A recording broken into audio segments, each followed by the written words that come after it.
Josh was murdered on the 11th of October 2015 in an unprovoked knife attack. My son lay on the floor in a pool of his own blood from 1:10 in the morning until 5:30 the next afternoon, until his body was released from that bar. And we were then allowed to put our hands over a blanket where my son lay on a gurney being wheeled into the back of a van to be taken to the mortuary. It's a memory that I will never, ever be able to get out of my head. And I live with it every single minute of the day. My son was Lamar Stewart. He was 21 years old. He was attacked and chased and stabbed 4 times in his back. He died. When I saw Lamar laying there, I'll never forget it. Never. I'm the mother of Jonathan James McPhillips, who was murdered in Islington in February 2017. They stabbed my son through his 5th rib into his pumping valve of his heart. I actually got to see my son before he passed away. So I'm considered a lucky mother. My son Jamel Boyce was stabbed on the 14th of October 2016. And he was pinned against a fence and stabbed in his heart. They massaged his heart and brought him back to life. But now he's in a state of paralysed, blind,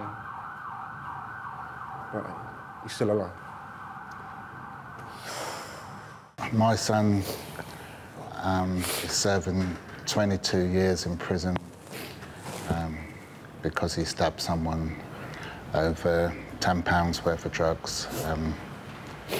We had informed the police that he's a risk. He's involved in drug dealing and crime, and he's going to kill someone. My son, Jason Isaacs, was stabbed 8 times on the 24th of November 2017. Him and his friends were chased and they stabbed him with machetes. We lost him on the 21st. We lost our son on the 11th of September 2016. Our son was stabbed through his heart. He fought for 11 hours, but he was just too tired and the damage was just too much. My son, Rico Finlayson, was stabbed earlier this year. A gang of 7 young guys with balaclavas on approached him and stabbed him 11 times.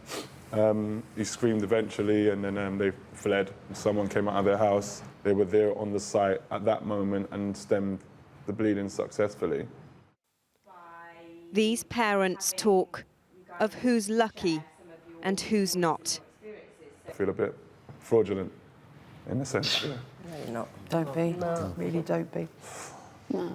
But they've all come face to face with unthinkable loss. It just feels surreal. Being surrounded by people that have actually lost people makes me aware of how lucky I am. Truly lucky, but not lucky in a sense where she was a lucky mum because she got to see her son before he died. I'm actually lucky I was with my son yesterday. So. It's just so unnecessary, all of it. We shouldn't even be here. You know, it's just... You know, collectively, we can all make a difference, though.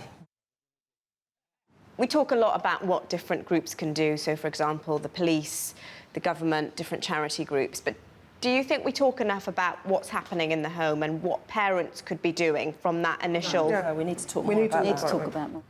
Now it seems like you're your child's friend. Your friend. Yeah. Exactly. No, Exactly. I love my 2 children. I love, you know, they're my world, but I'm their parent. That's I'm not right. their friend. That's right. And if I say jump, I expect them to say hi. How high, Mum? Yeah. You know, listen to me. I'm there to guide them. Yeah. Parents are not doing what they should be doing. No, that's right. Parents are turning... Check your child's phone. I used to check my son's phone. I used to do it. Constantly. I used to search him when he went out. And he knew, you know, and parents have to start doing this, you know. Don't be scared of your children. I hear what you're saying about boundaries, but is it also fair to say that it can't ever really be possible for a parent to know everything that's going on in their child's lives? We've been there. I mean, I was like that when I was a teenager. There's no way my parents could have known everything that's happening in my life. But you take preventative measures. While he was at school, I needed to make sure that I was aware of everything that was going on. So I would check his bag, and it used to drive him mad. Yeah, why are you checking my bag? But I'd check his bag to make sure that he's not taking anything out of the house, he's not carrying anything for anybody, and making sure that he's safe. And you have to commend these parents here. They went to the police and asked for help to sort their son out. They shot their own son to try and keep him from becoming a murderer. We hear this all the time. When people are going to the police, they're not being given the backup that they require. A lot of this as well comes back to poverty. Because some parents are actually sending their children out to do jobs, to bring income into the home, because they can't survive. If a child's going to put that knife in his pocket and they're looking at 10 to 15 years maybe, they're going to think twice about it. You put that knife in your pocket, you're going to kill somebody, no matter what. Whether you kill them today, tomorrow or in a year's time. The youth who stabbed my son, prior to that, was arrested with a 12-inch bowl knife in his trousers, prior about 7 weeks before he stabbed my son. And he was given bail, allowed back out on the street, to commit this atrocity against my boy. They have to, as I said, they don't take this seriously. Does everybody else feel quite similar, that it's not being taken seriously enough? These kids don't understand this law, because I'm in schools talking to kids and I say to them, why don't you, if you carry a knife, what's the sentencing? And they all say, 4 years, you do 6 months, miss, and you get to play PlayStation. And I say, well, what happens when you carry a gun? Oh, you get 15 years, miss. There's a big difference in their mindset. I hear that. I've worked as a prison officer in a youth facility for 2 years, and I was all too aware that prison doesn't do anything. No, it doesn't. I'd love to tell you that it was the answer, but if anything, it made them more hardened criminals. Yes, it does. You've got young people going to jails for really petty things, and they'd come out hardened because of the experience within prison, the amount of violence that prisons are witnessing. I do want to talk a bit about stop and search, because it comes up a lot. Stop and search needs to be carried out the right way. My son, young white man, was stopped and searched loads of times on his bike, because he had a hoodie on and a great big jacket, because he was leaving work, where he'd done a late night shift. Leaving work on a bike up a little windy road at the bottom of our house, which, you know, all leafy and everything.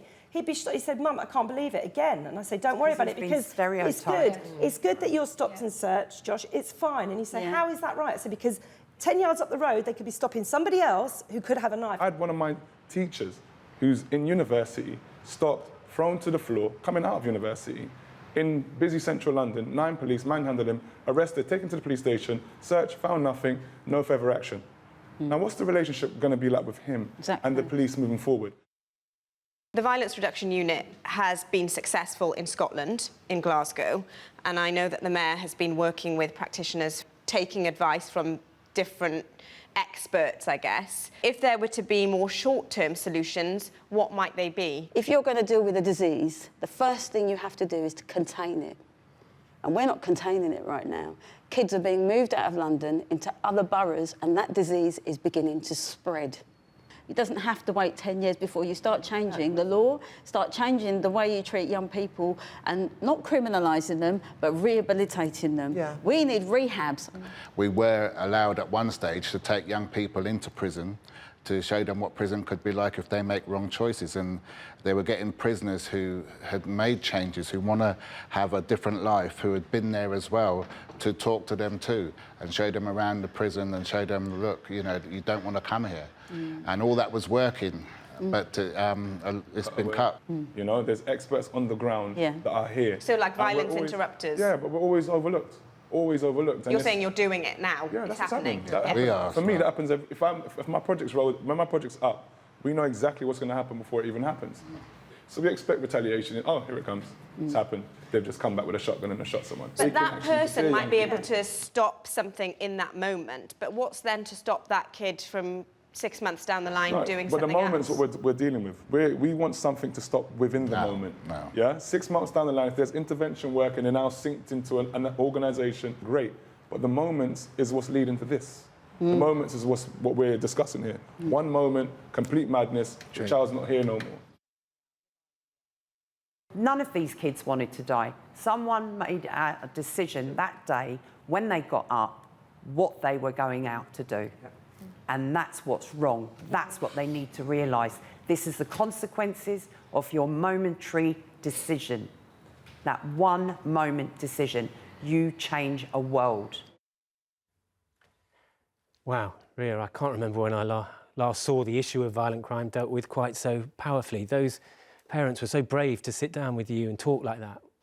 It was definitely difficult for them, Geraint. It brought up a huge mixture of emotions. So I asked each of them, after they'd all shared their own experiences of what had happened to their children, what it felt like to hear other parents talking about it. And they all came up with single words, so things like pain, frustration, anger.